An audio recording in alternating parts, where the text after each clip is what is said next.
I feel like smoking weed helps me with anger management, helps me not be so angry, it helps me not be depressed, it helps me not have I feel like I suffer from bipolar disorder, you know. There's times I'm okay with people and there's times that I'm not okay with people and I don't want to be around people, you know.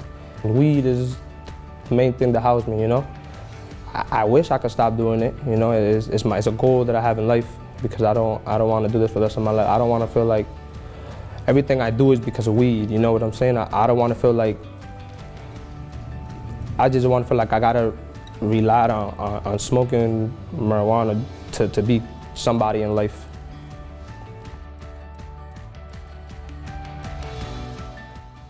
Hi, my name is Scott Larson, here on behalf of the Institute for Juvenile Justice Ministries.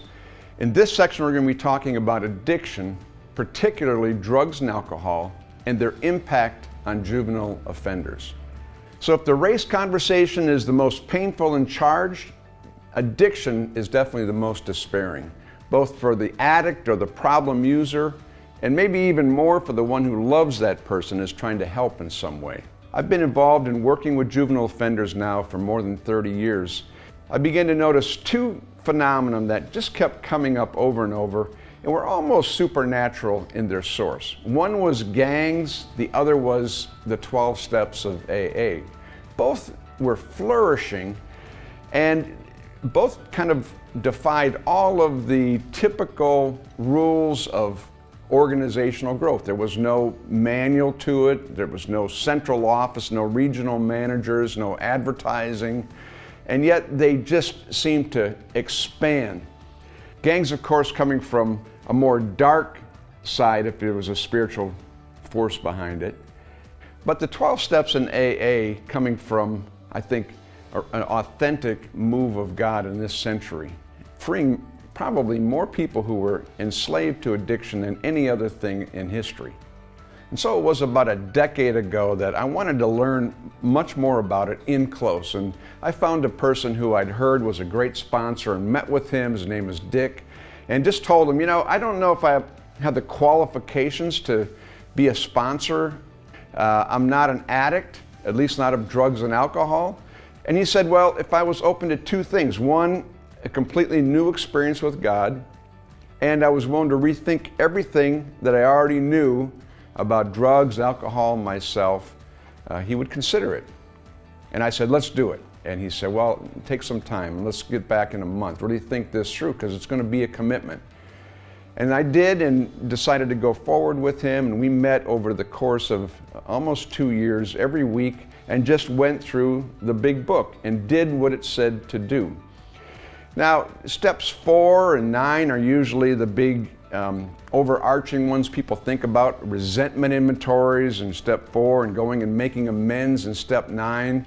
But I actually found step 1 to be the most challenging for me, to admit that I was powerless and that my life had become unmanageable.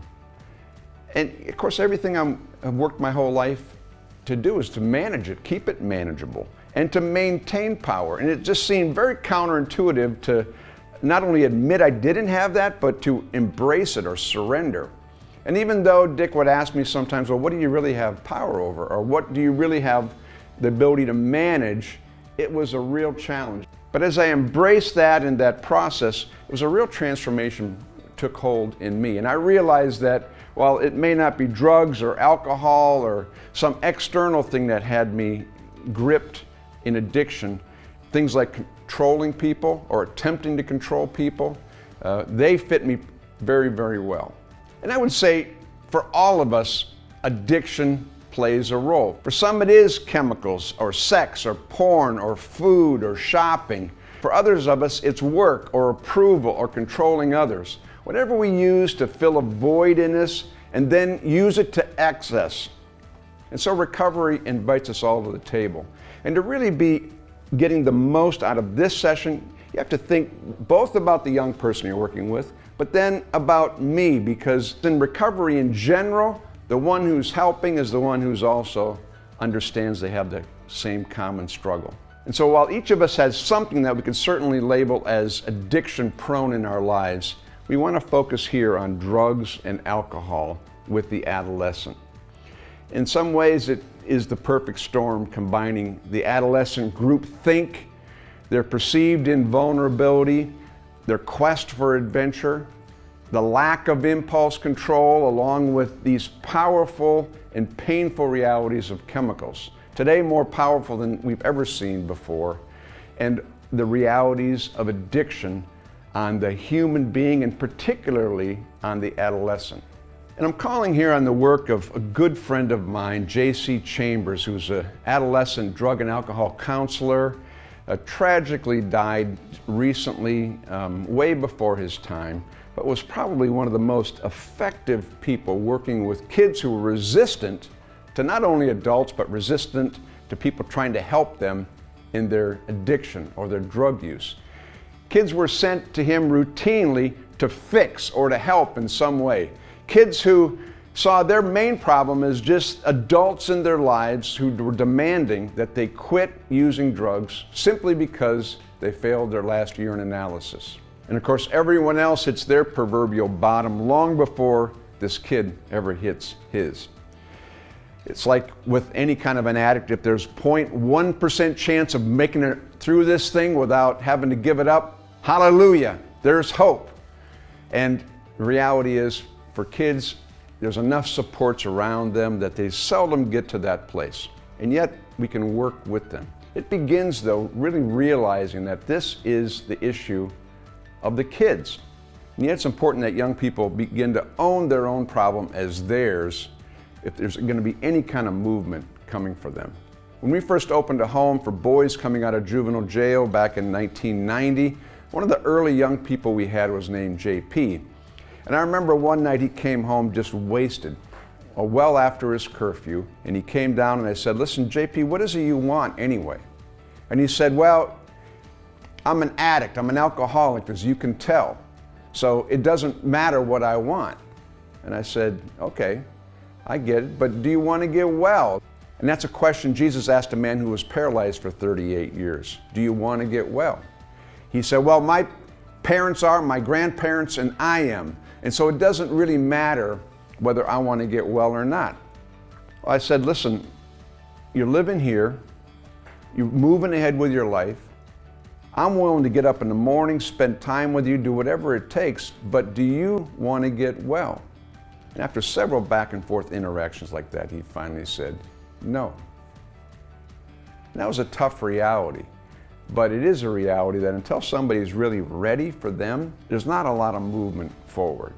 Well, my friend JC, in the work he's doing with adolescents, a girl came up with a term that really stuck for him, and it was the term drug ships. It fits adolescents because they're much more about relationships than perceiving a pathology that something's wrong with them in some way. And so he began to expand this with kids. What is a drug ship? And they spoke about it just like any other relationship, that it has stages to it. And so think about these 4 stages of a drug ship, like any other relationship. The first is the flirtation or the checking out stage. Hey, I noticed you, I came upon you, and I kind of like you. And you make me feel good. And if a little of this is pleasant, why don't we spend some more time together? That's how most relationships start. It's how relationships with drugs or alcohol start too. Hey, this seems pretty good. I like it. And then it moves to a second stage of a relationship, which, as kids put it, is going steady. Well, now we're being quite intentional about spending time together. While the first stage involved us getting together when it was convenient or we happened to come upon each other, like at a party or because we run into each other at school or somewhere else. In this stage, we start to make plans to get together. We're saying no to some things because we're wanting to be together, and that's happening at someplace else. I'll go to a party, but I want to make sure that there's going to be my drug of choice or alcohol there. And then there's the 4th stage, and that is marriage. Now this person's my number 1 priority in life.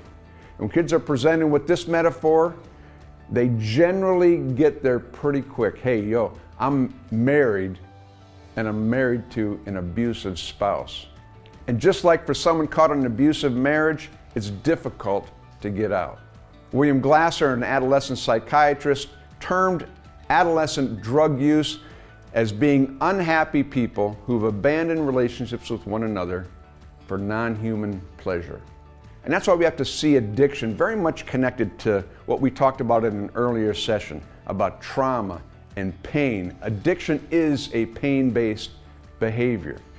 I remember one young man in lockup telling me one time, I could give up crime, I could give up gangs, but I could never give up weed. I said, really? Why is that? He said, because it's Novocaine for the soul. So simply saying, hey, you've got to not do this, or trying to moralize them into it. Don't you know that that's sin? Or don't you know that you won't be able to get a job? Threats and all those kind of things are very ineffective with any sort of troubling drug or alcohol use, but particularly with adolescents. Rather, would you be interested if there was another way to deal with the pain in your life without having to get high? So attempts to talk people out of using something because, well, how are you going to get a job, or don't you worry about getting addicted, pretty ineffective. It's being used to solve a major problem, to numb pain. Rather, I might ask them, if there was another way that you could deal with your pain without having to get high, would you be interested in that? And often they'll say, yeah. Another kid in lockup told me, you know, I think I missed the class in 3rd grade, right around there, where they taught us how to do life. I thought, well, I think I probably missed that one too. But he said, I found the solution the first time I got drunk. And then I knew how to do life. And this is the core for addiction. This drug of choice, or alcohol, becomes the solution to a living problem. It helps me to do life. It numbs my pain. It makes me feel comfortable in my own skin. And so it's serving a very real purpose in my life.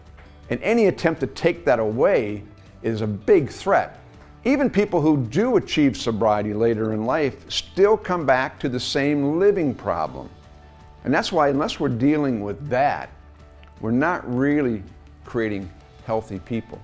And that's why I like the work of AA. They look at addiction in 3 different realms: physical, mental, and spiritual. First, the physical, or the body, that it is a progression of what they would call a disease that moves from experimentation to maybe problem use, and then to addiction. And while many kids haven't hit that place of addiction yet, they're often well on their way. But for a true addict, they would see it as something has clicked and there's now a change. They oftentimes talk about it in terms of a cucumber becoming a pickle. And once it becomes a pickle, it can never be a cucumber again. That might mean that this person can never use alcohol in a recreational way again. And so the only choice is the first drink or the first hit. After that, all choice is gone. And while it takes a while to get to that point, most of our kids aren't there yet, but some of them are real addicts. I certainly have met those. And on the physical side of things, marijuana is one of the ones that kids use very regularly and sometimes don't even see it as a drug, but we know that the impact of ongoing daily use of marijuana interrupts and changes the structure of the brain, that it will alter the serotonin and the norepinephrine that is released into the bloodstream. And while at first it creates a lot of pleasure, it later leads to depression and anxiety and alters the brain structures in ways that are permanent in many cases. Any drug use in adolescence has an increased damage to them and their brains as the adolescent brain is still developing. In AA, they often speak about the acronym RID, restless, irritable, and discontented. It's this fidgetiness that I'm not good with myself, I'm unsettled, and the drug or the alcohol helps me to stabilize my mood or my mental state. As I heard one person say, I have a body that can't stop and a mind that can't remember that. And when those 2 things are in place, it lays the groundwork toward addiction. And then there's this third element, the spiritual one. In the Bible, whenever you see the word witchcraft, in the Greek it literally means pharmakia. That's interesting, isn't it? The spell that drugs put on to us. Dr. Chambers speaks about it as being enchanted with chemicals. And so it is all spiritual. And the 12 steps really work to primarily put a person in a spiritually healthy place, understanding that then the physical and the mental effects will come into place as well. And so let's just look at these for a moment. You might be very familiar with the 12 steps, but just in case you aren't, here's what they are. Step 1, we admitted we were powerless over fill in the blank, drugs, alcohol, whatever, basically the effects of our separation from God, and that our lives had become unmanageable. It's the first step. Second, we came to believe that a power greater than ourselves could restore us to sanity. Third, we made a decision to turn our wills and our lives over to the care of God as we understand Him. And they put that in for the reason that sometimes having to buy into whatever understanding of God they brought into it from their childhood, they just weren't going to get in the door. And so sometimes they would change the language to higher power or God as I understand Him. They just believed that as people began to get into this process, that they would begin to experience God as they would seek Him. For as He promises, whoever seeks me with all their heart will find me. And then step 4 begins to get into the real work. We made a searching and fearless moral inventory of ourselves. Begins a resentment inventory and fear inventory and a sex inventory as part of step 4. Step 5, we admitted to God, ourselves, and another human being the exact nature of our wrongs. Confess your faults one to another that you might be healed, says James. Step number 6, we became entirely ready to have God remove these defects of our character. And I remember when I had done the work of my resentment inventory and then read them in one sitting to my sponsor, I felt like I was going to throw up after 2 hours of reading page after page after page. And then I saw they were all the same thing. And there's a core of that defective character that seems to drive all of it. I know for me it was people-pleasing, for others it's something else. But the ability to read it to somebody in one sitting is so powerful and part of the process. And it goes quickly from there into step 7. We ask God to remove those shortcomings, the core of what keeps driving all of this aberrant behavior, this addiction. And then there's another shift. Now we've dealt with the core things that are driving us. We've swept our side of the street, so to speak. Step 8, we make a list of all the persons that we've harmed, and we become willing to make amends to them all. So we list again. These are the people I've harmed in my addiction. We don't do anything about it, just list them. And then, with the help of a sponsor, we make direct amends, step 9, to such people wherever possible, except when to do so might injure them further. And sometimes I need help to understand if this is for me or if it's really a gift to them. Step 9 is the first unselfish thing that we do. And then, when I'm complete with that, most would say a person is well along in their recovery or even recovered, although that term infers that I'm doing all it takes to live a spiritually vibrant life.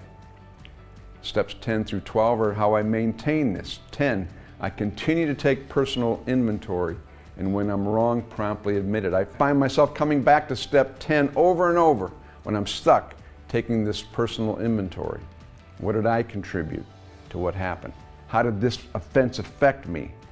And what did I contribute to it?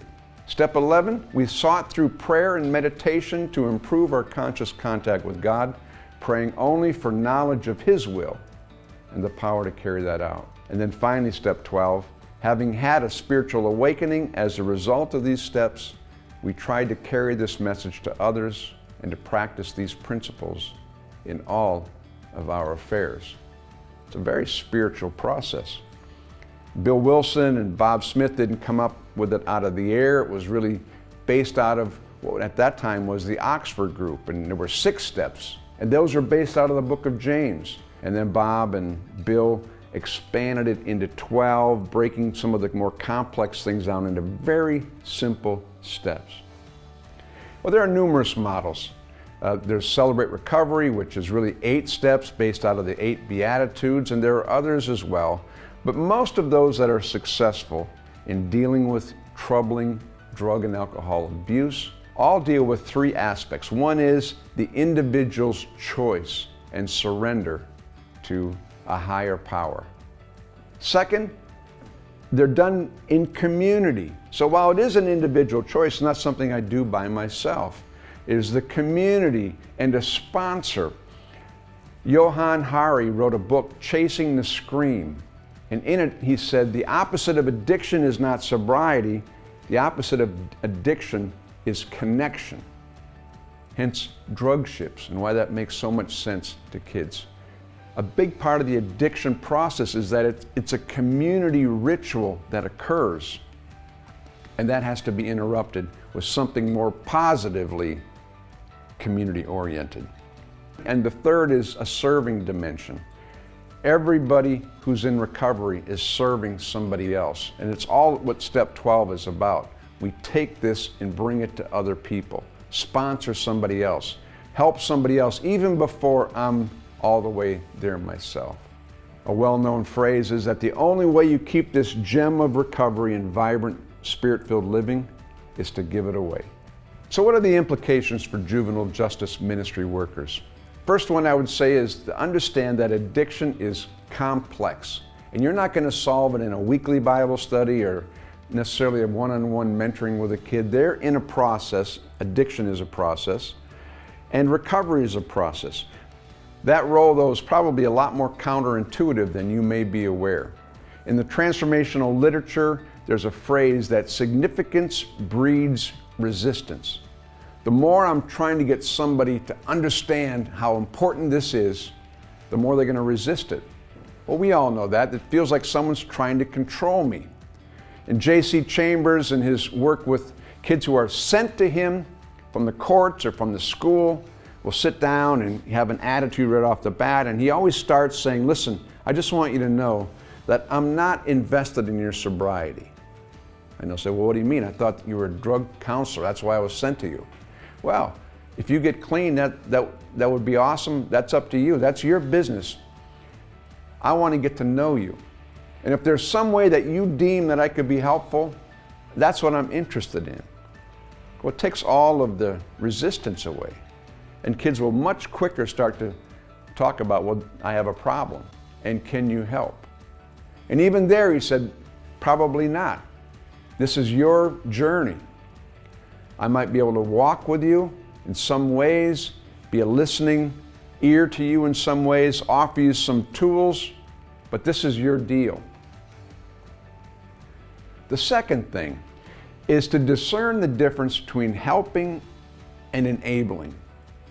It's a really fine line when we're working with addicts. And that's why the need for groups like Al-Anon and support groups, for me, because I'm a part of the system too, if I'm working with somebody, especially if it's somebody in my own family. And the most loving thing might likely be no, even when the alternative seems a lot worse. No, you can't live here, though you might now be out on the street and something even worse happened to you.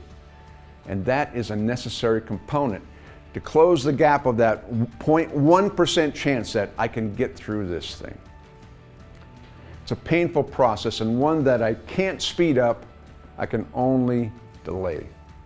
The third thing is that recovery is a process, just like addiction is. And those who are experts in this field see several different stages in that process. The first of them being the pre-contemplation stage. Now here, the person hasn't even acknowledged yet that they have a problem. Most of the time they're just defending their habits in the face of all kinds of other people who are trying to pressure them to change. Most of the kids you work with are in a pre-contemplation stage, and trying to convince them they have a problem or that weed is really a drug is a waste of time. Only the consequences that come along with moving through the stages is going to get their attention. The second stage called the contemplation stage. This is where a young person begins to acknowledge that they have a problem, although they're not ready necessarily or sure that they want to change. Being locked up is one of those interruptions. Wow, drugs and alcohol had a role in me being here, and it's not my first time here.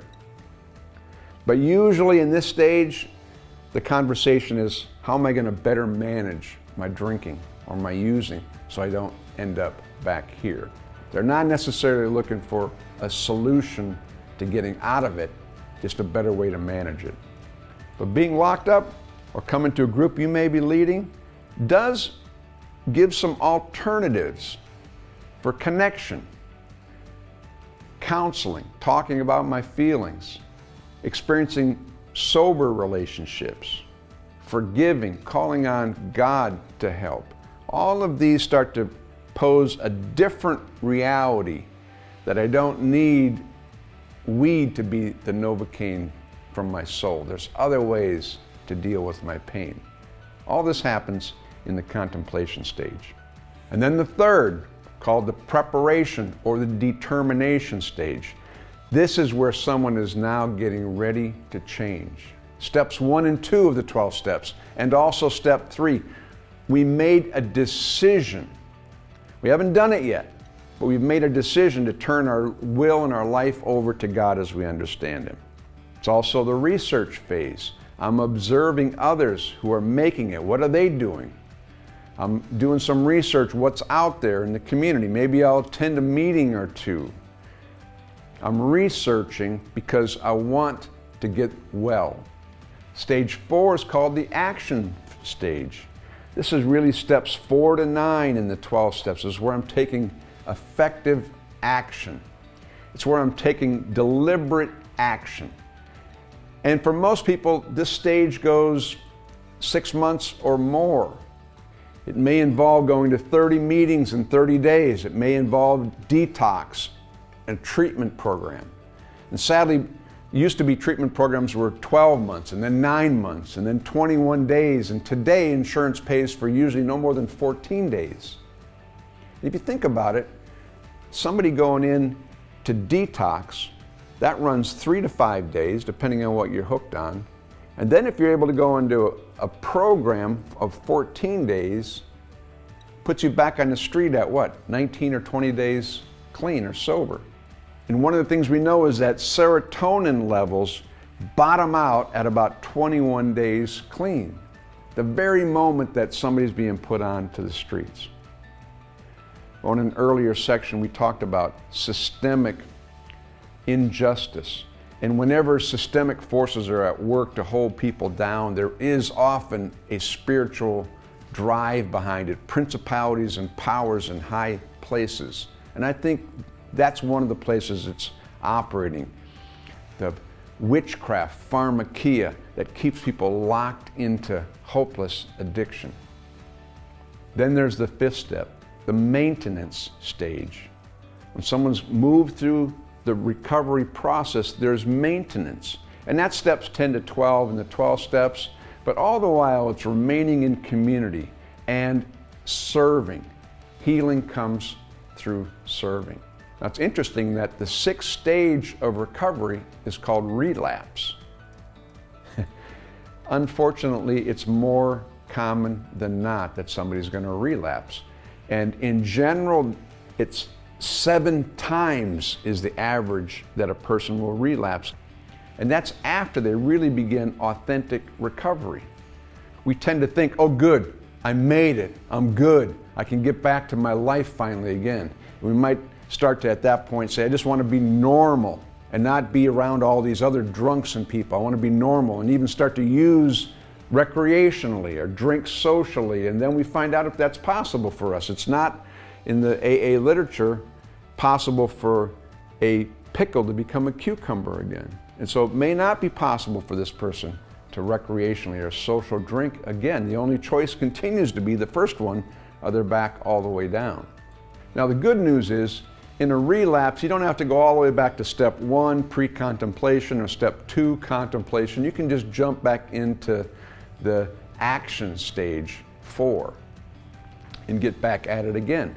What accompanies relapse is so much shame, and so staying in that community of others who have struggled and are at various places in the process is critical for continuing to heal.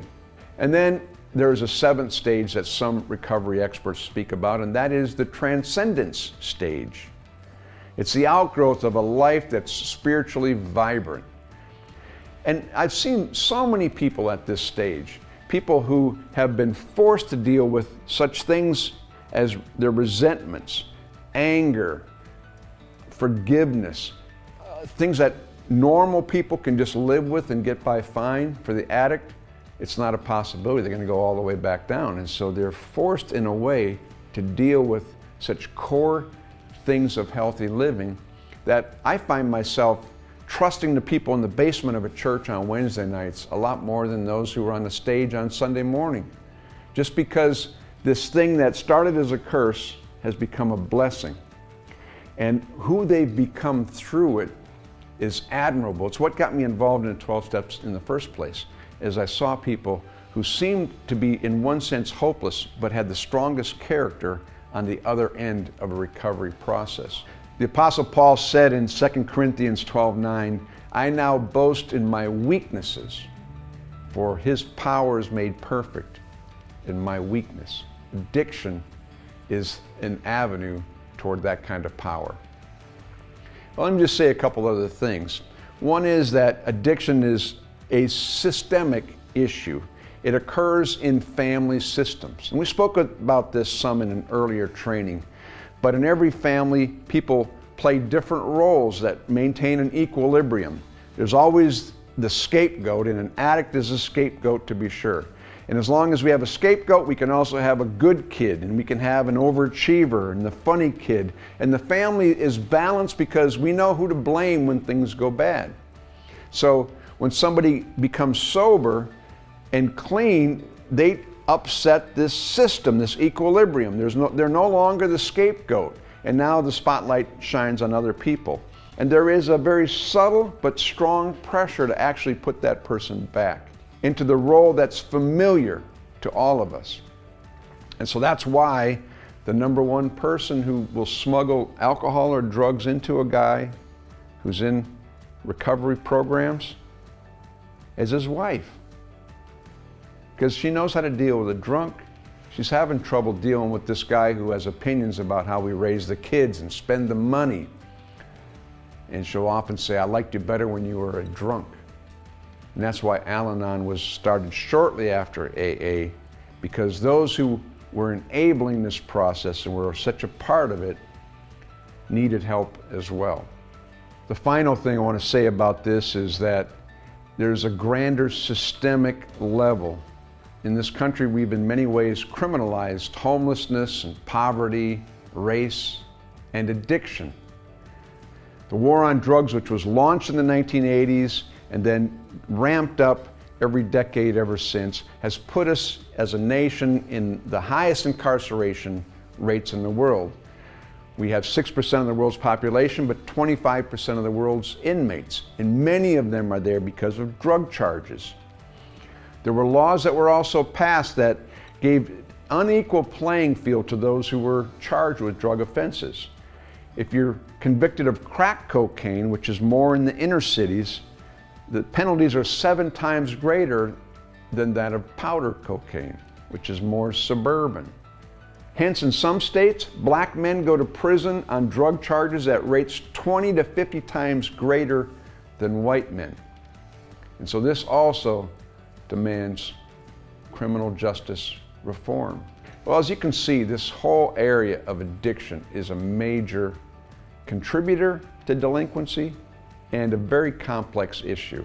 And I hope it's been helpful this session, and it won't be the end for you, but begin to put into practice some of the things that we've talked about, and you will begin to see the impact that whatever small role you might play in somebody's life who's locked up in a facility or coming back into the community, or someone who's a part of your family, it can seem like the tide is so strong against anything constructive, but you can play a very constructive role, as evidenced by countless thousands who've gotten on the other side of this issue and look back and can point to people, hopefully like you, who played a role at a critical time in this process.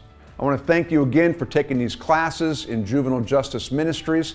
We'd love to hear from you at enrollment@ijjm.org so that we can keep track of the courses you've taken and issue a certificate to you at the end.